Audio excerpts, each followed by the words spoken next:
So a lot of people have been asking me, what's taking so long for Zebec to actually officially announce the Ripple partnership? Now, before I get into that, I first want to clarify nothing I say is financial advice, and I'm not telling anyone to do anything. However, we might not have to wait that long anymore because allegedly on May 6th, 11 a.m. ET, or should I say 4 p.m. UK time, there's going to be a Spaces event, right? And it's going to be a recap in regard to XRP Las Vegas.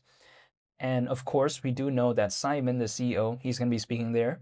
Not to mention also Ben, which is the communications lead at Zebec. They're both going to be speaking at that Spaces. So of course, naturally, I'm assuming they're probably going to be talking more about this. And I think it would mark the first time, right? If they do talk about it at that Spaces, as to the first time that we've actually heard the Ripple partnership be announced through an actual Zebec sort of channel, in a sense where we've heard Simon talk about it at XRP Las Vegas. That's when he revealed it.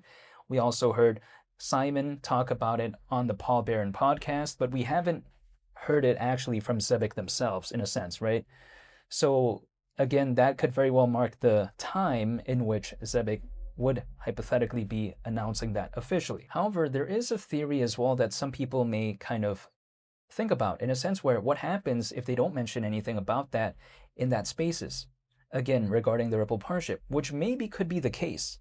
In which case, actually, someone in the comment section not too long ago in one of my previous videos by the name of Joe, he did mention how maybe they're working out kind of the details, right? From a contractual perspective, maybe also from a legal perspective, maybe they're still kind of working things out behind the scenes, and that could very well be the case. Who knows?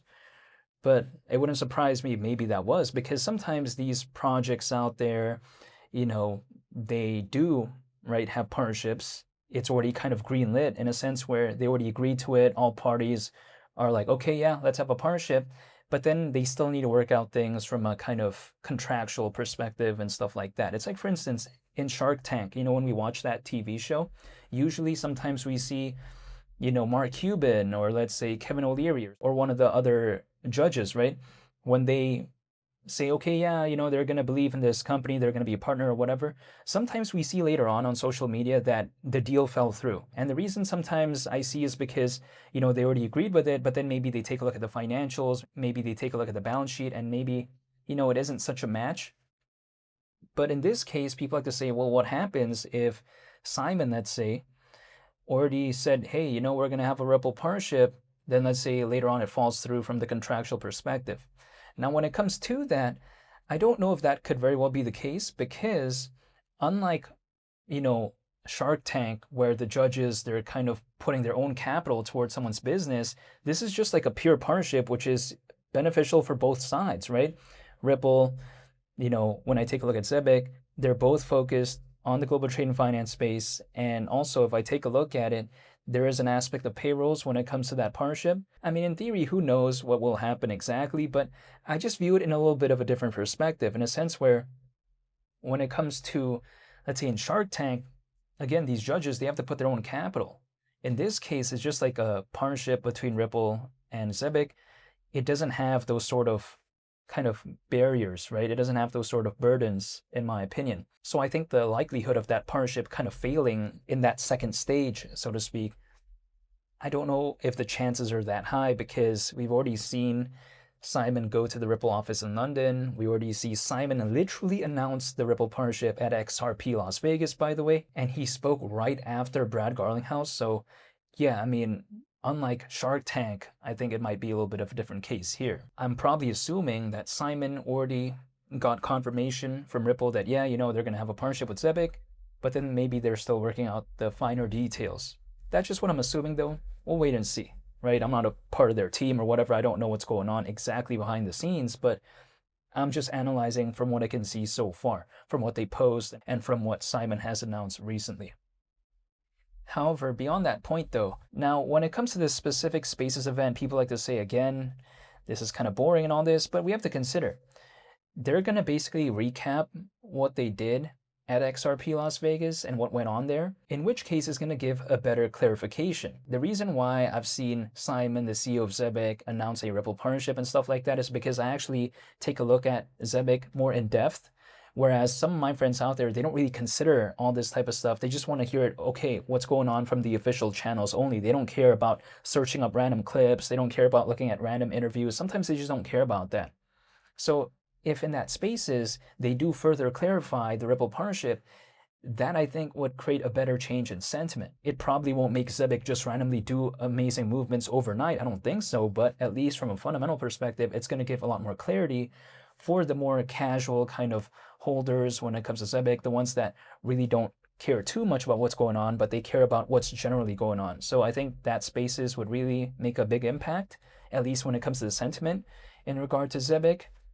So yeah, I would really look forward to seeing that. And of course, I'll keep everyone updated as to what they mentioned there and kind of what maybe they're planning moving forward, right? If they talk about what they're planning moving forward or something like that, I'll be sure to make a video on that as well. People have also been asking me, what's taking so long for Zebec to ever go back to the market cap in which it saw last year at around 540 million? Because right now we're still around 200 million lower than that. We're around 340 million.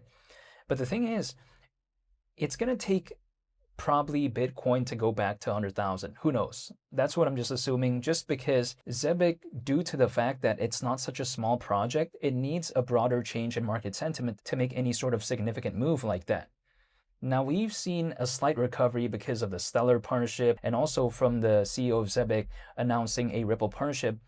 I think because of that, we've seen a slight recovery, but we haven't really seen such a massive one, which got a lot of people, I think, frustrated because they're like, wow, they couldn't believe how Zebec already had a partnership with Algorand, with Stellar, and, Ripple, allegedly. And they say, but it hasn't really done much when it comes to the charts. Well, it's because it isn't aligning well with the market sentiment. However, if anything, Zebec is packing up those fundamentals, right? It's increasing the fundamentals, and yet the charts are still kind of low. So what happens, imagine later, once it actually, has a broader change in market sentiment? Zebec, I think maybe the fuel that it has when compared to last year, I think it might be a lot more, right? I mean, last year, Zebec, it was cool and all, but it wasn't really doing the things it's doing as good as it is right now. And it's still reached around a 540 million market cap, just kind of primarily driven through the broader change in market sentiment. But now it has actual solid fundamentals to go off of. So if there's actually those fundamentals, and then on top of that, we add a broader change in market sentiment, I'm going to Sizzler. I'm going to Tony Roma's. That's the way to take a look at it. There's one near Disneyland, by the way, but I'm just saying, having the fundamentals and a broader change in market sentiment, that's like combining hard work with talent, right? Last year, it was just kind of quote unquote talent in a sense where the market sentiment was kind of shifting towards these projects that were still focused on global trade and finance, but were smaller than Ripple and Stellar to a certain extent. And then we saw something like Zebec, something like Onyx kind of go along with the ride. But actually, as of right now, both Onyx and Zebec have better fundamentals than last year. So now they actually have a better and more solid foundation to go off of. So I think that's a lot better. I think if anything, Zebec is more primed than ever before. But again, it's going to require a change in market sentiment, which I don't mind waiting for. That's the thing, because I still see the improvements when it comes to Zebec. So I just want to say thank you for watching, and hopefully I'll see you all in the next one. I'm out. Peace. Bye.